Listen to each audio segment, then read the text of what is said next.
시청자 여러분 안녕하십니까? TJB 8시 뉴스 시작합니다. 긴급 속보입니다. 오늘 오후 대전의 한 초등학교에서 1학년 초등학교 여학생이 흉기에 찔려 병원으로 옮겼지만 결국 숨졌습니다.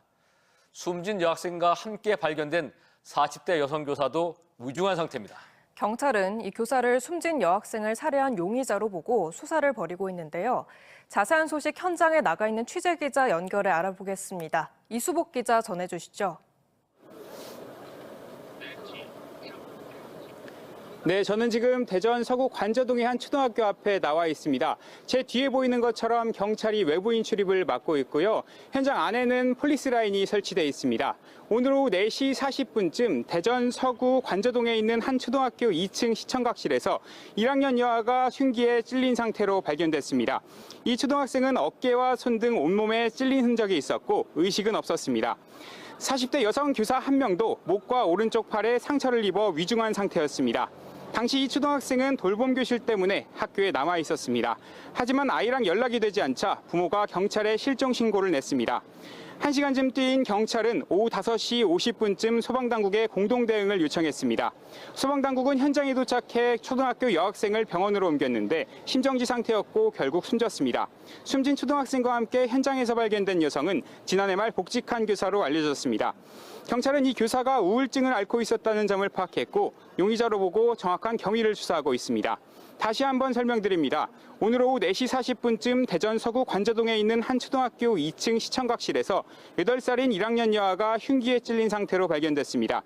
이 초등학생은 어깨와 손 등 온몸에 찔린 흔적이 있었고 의식은 없었습니다. 40대 여성 교사 한 명도 목과 오른쪽 팔에 상처로 위중한 상태였습니다. 당시 이 초등학생은 돌봄 교실 때문에 학교에 남아 있었습니다. 하지만 아이랑 연락이 되지 않자 부모가 경찰에 실종 신고를 냈습니다. 1시간쯤 뒤인 경찰은 오후 5시 50분쯤 소방당국에 공동대응을 요청했습니다. 소방당국은 현장에 도착해 초등학교 여학생을 병원으로 옮겼는데 심정지 상태였고 결국 숨졌습니다. 숨진 초등학생과 함께 현장에서 발견된 여성은 지난해 말 복직한 교사로 알려졌습니다. 경찰은 이 교사가 우울증을 앓고 있었다는 점을 파악했으며 용의자로 보고 정확한 경위를 수사하고 있습니다. TJB 이수복입니다. 대전의 한 아파트에서 차량 유리창을 깨고 금품을 훔치는 사건이 잇따라 발생했습니다. 이 아파트 지상 주차장에는 CCTV가 잘 설치되지 않았다는 점을 노린 건데요. 더군다나 폭설이 내리던 날에 범행이 이뤄져 다른 차량의 블랙박스마저 확인이 어려워 경찰 수사에 어려움을 겪고 있습니다. 전유진 기자의 단독 보도입니다. 소형 SUV 창문 유리가 완전히 깨져 있고 차량 내부에는 눈도 쌓여 있습니다. 지난 7일 새벽 대전 유성구의 한 아파트에서 누군가 유리를 깨고 안에 있던 현금과 귀중품을 훔쳐 달아난 겁니다. 피해자는 아파트 안이고 문까지 잠근 만큼 안심하고 주차했는데 봉변을 당했습니다. 출근하려고 차량을 확인했을 때 창문은 깨져 있었고 안에 내부에 있던 가방 속 소지품 일부가 도난당한 상황이었습니다. 절도 피해 금액은 크지 않지만 차량 유리와 도어 교체 비용까지 큰 손해를 봤습니다. 같은 날 이 아파트에선 차량 창문을 깨고 물품을 훔쳐가는 동일 수법의 절도 사건이 3건 발생했습니다. 3건이 접수된 3건. 저희들이 여기서 해결할 수 있는 게 없어서 경찰에 한번 신고하셔가지고 통합 수사할 수 있게. 당시 대전에는 밤사이 4cm가량의 눈이 내렸는데 다른 차량들의 블랙박스가 잘 보이지 않는 점을 노려 아파트에서 대범하게 범행을 저지른 겁니다. 사건이 발생한 아파트 주차장입니다. 보시다시피 외진 곳에 위치해 있는 데다 이 주차장엔 CCTV가 한 대도 설치돼 있지 않습니다. 범행이 이뤄졌던 아파트 내 다른 주차장 모두 CCTV는 없었습니다. 관리사무소는 사건 이후에도 LH에서 관리하는 아파트라 추가 CCTV 설치는 어렵다고 설명했지만 취재가 시작되자 CCTV 추가 설치 검토를 시작했습니다. 경찰도 수사에 나섰지만 눈이 많이 왔던 탓에 감식도 제대로 이뤄지기 어렵고 CCTV의 사각지대만을 노린 탓에 어려움을 겪고 있습니다. 경찰은 아파트에 주차를 하더라도 귀중품은 차에 두고 내리지 말고 휴대할 것을 적극 권장했고 가급적 CCTV가 있는 곳에 주차할 것을 당부했습니다. TJB 전유진입니다.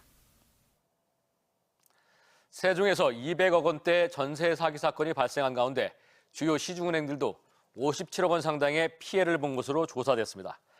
세종경찰청은 충북 청주의 한 공장에서 일하면서 2019년부터 올해 1월까지 직장 동료들의 명의를 도용해 주요 시중은행에서 신용대출이나 전세대출을 받아 챙긴 혐의로 40대 여성 A씨를 구속했습니다. 피해 금액이 200억대에 달하는 것으로 알려졌으며 KB국민, 신한, SC제일은행이 각각 22억 2천여만 원과 19억 9,800만 원, 14억 6천여만 원 상당의 피해를 본 것으로 나타났습니다.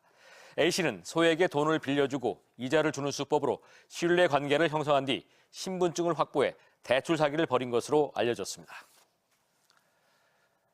만취가 의심되는 상태로 운전을 하다가 중학생을 다치게 한 뒤 현장에 출동한 경찰관의 음주 측정 요구도 거부한 운전자가 징역형을 선고받았습니다.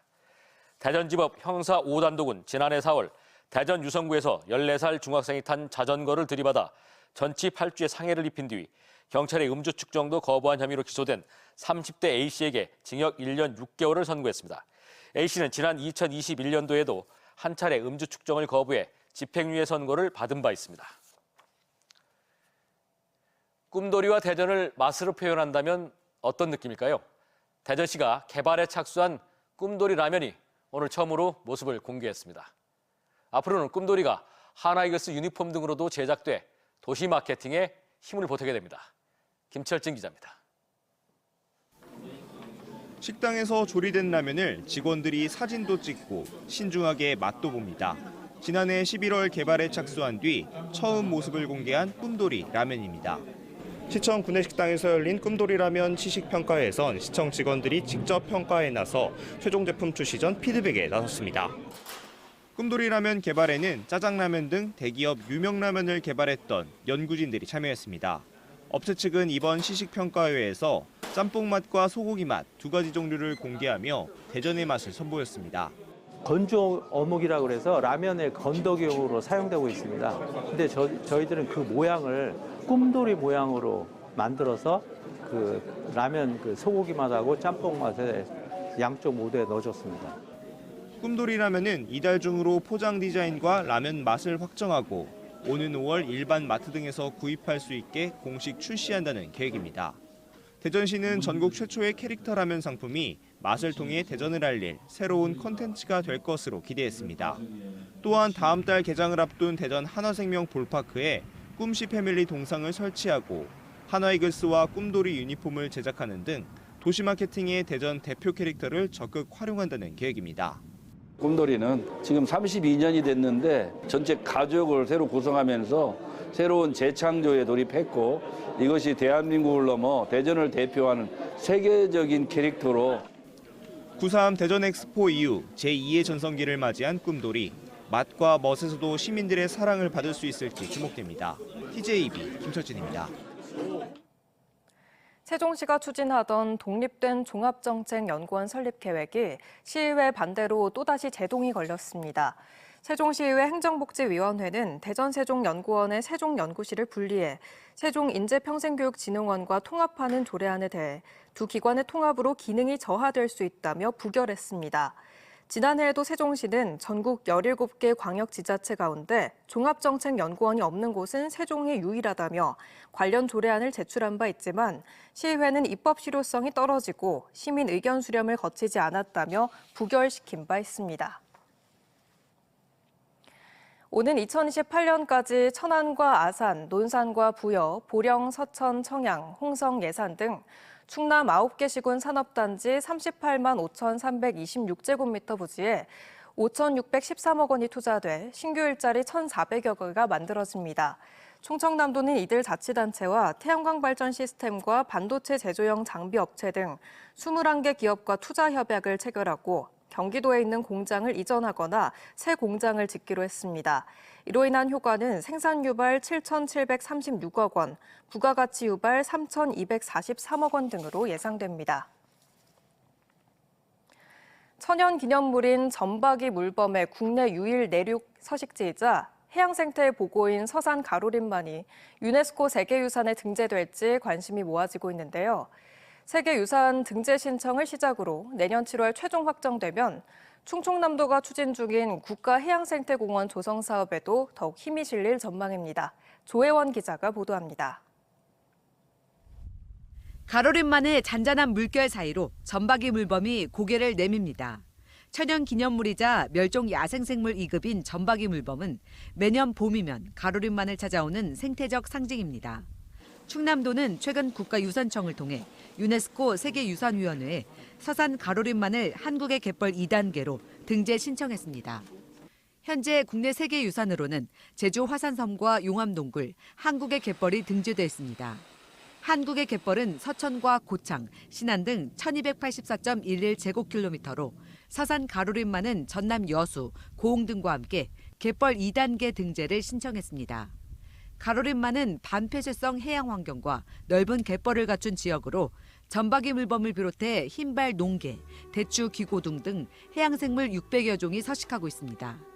또한 국제적인 철새 이동 경로에 위치해 노랑 백부리 등 멸종위기 조류의 중요한 서식지로도 평가받고 있습니다.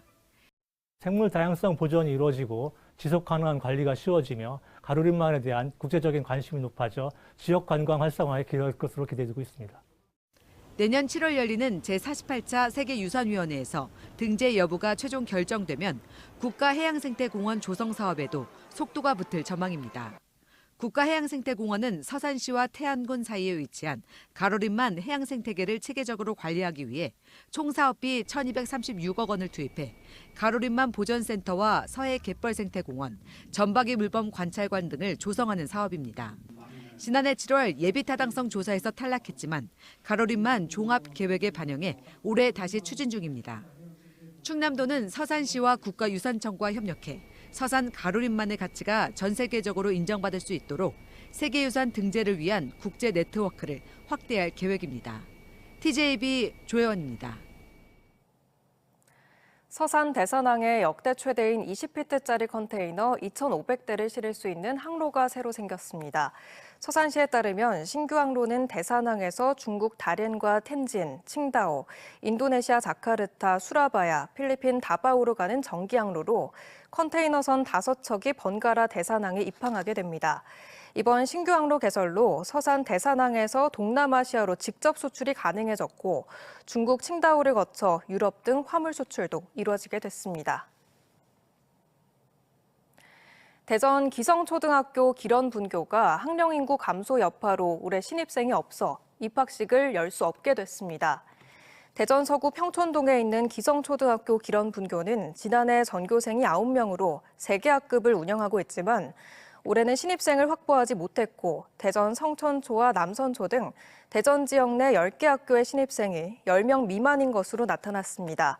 올해 대전 지역 초등학생 수는 68,007명으로 지난해보다 3,300여 명 감소했습니다. 올해 대전시 고향사랑 기부제 답례품 공급업체로 지역 기업인 몽심과 정인구 팥빵, 하레아레 등 11개 업체가 추가로 선정됐습니다. 지난 7일 열린 고향사랑 기부제 답례품 선정위원회에서 이들 업체 23개 답례품을 추가로 선정하면서 답례품은 60개 공급업체에 146개로 확대됐습니다. 이번에 추가 선정된 답례품은 오는 15일부터 고향사랑 이음 대전광역시시청 답례품몰을 통해 확인할 수 있습니다. 가을 야구 진출을 목표로 현재 호주에서 전지훈련 중인 하나이글스가 연습 경기 일부를 자체 유튜브 팀인 이글스TV를 통해 생중계합니다. 자체 생중계되는 경기는 오는 14일부터 16일 호주 멜버른에서 호주 국가대표팀과의 3연전과 일본 오키나와에서 진행되는 26일 KT전, 27일 SSG전 등 모두 6경기입니다. 특히 이번 주 펼쳐지는 호주 국가대표팀과의 3연전은 하나 레전드 출신 김태균 해설위원이 해설로 함께할 예정입니다. 대전지법 형사 3단독은 2년 전 세종의 한 공장에서 사고 위험 방지 업무를 소홀히 해 육가공 제품을 운반하던 40대 노동자를 지게차에 깔려 숨지게 한 혐의로 재판에 넘겨진 제조업체 대표 A씨에게 징역 6개월에 집행유예 2년을 선고했습니다. 재판부는 안전조치를 하지 않아 중대재해가 발생했다면서도 A씨가 진지하게 반성하며 피해 보상을 위해 노력한 점 등을 고려했다고 판시했습니다.